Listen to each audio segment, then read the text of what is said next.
It's one thing to ride over small obstacles on the trails, but what happens when you get to something a little bit bigger? Today we're going to learn how to modify the basic up and over technique to push our limits on the bike.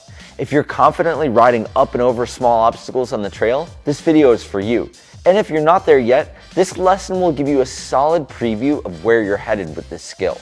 I've also got a video on this channel that will explain all the basics to you, which is a great place to start. My name is Aaron. Welcome to Super Rider. On this channel, we break down complex bike skills into easy to learn techniques so you can quickly apply it to your riding. Let's go through the plan for today. We're going to run through the basic technique, then break down the additional things that we do to get more height, and then I'm going to test it out on some of the taller obstacles in here. One thing that I would highly recommend when you're riding tall obstacles like this is a bash ring. It's just a little piece of plastic that fits on the bottom of the bike to protect your chain and chainring from getting smashed. They're super affordable and a great investment, especially when you consider what they're protecting. I'll put a link down below if you want to get the same one that I have. With that out of the way, we can start by brushing up on the foundation for the up and over technique. We learn the basics on flat ground by doing a standing wheelie to bring up the front wheel, and then as soon as our front wheel dropped, we lifted up the back wheel. That's a solid and safe way to practice the motion and build confidence with all the important elements for the up and over.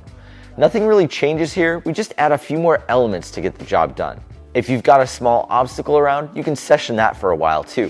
This helps build your muscle memory for the skill, which is an important way to get confidence for the bigger obstacles. Today I've got my GoPro with me and I'm going to try to do a mega slow-mo of this breakdown. A lot of these elements sort of work together to make it happen, so I'll do my best to show how it all comes together. Now, most obstacles you ride are not going to be square boxes, which is a huge help in most cases. It's rare that you find an obstacle with a square edge on the trail, which means your wheels should roll up it even easier.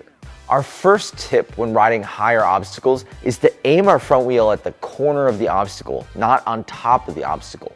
Remember, the advantage is that our wheels roll and we can get extra height by using that to our advantage. The next thing we want to do is a slight variation from smaller obstacles. On a small obstacle, you would shove your weight to the front of the bike and stay there.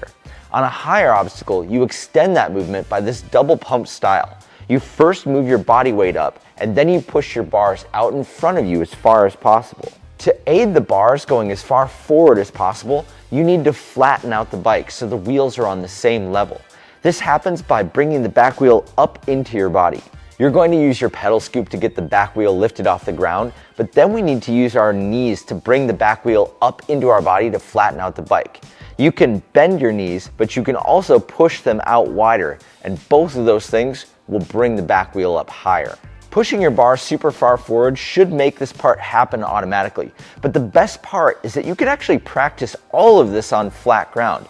Just roll slow and push your handlebars in front of you while you spread your knees wide and see what that feels like. I've talked about this next part a fair bit, but now it's even more important.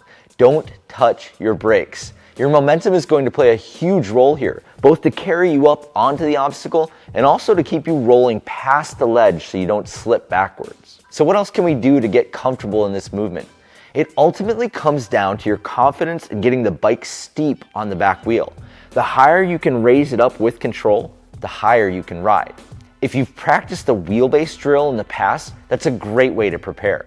Do a standing wheelie and see how high you can bring your front wheel up while staying under control.